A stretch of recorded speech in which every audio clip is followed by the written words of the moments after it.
讲俗语，说俗语，俗语说不尽。今日要讲的俗语是“羊仔笑牛无手”，这个意思是苗要自我检讨，干会晓笑别人，也就是讲50步笑100步。其实山羊虽然讲有喙手，也毋过嘛是喷喷的尔，伊所用这款喙手来笑水牛。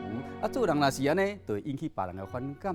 真侪人时常会去讲别人，毋是嫌人代志做了无够水气，就是批评别人头壳无够灵活、无够巧，甚至自认为伊学历悬真高，时常会警惕别人。一般这款人人缘拢无好，做人做事基本教育拢需要加强。就像讲这个乌手笑乌狗，规身躯拢是乌的。道理同款，伊无想讲本身嘛是乌色的。啊，其实看到别人的优点，这需要相当的智慧，也要欣赏别人的优点，更加是一种的素养。做人毋通像今日所讲的俗语，羊仔笑牛无手。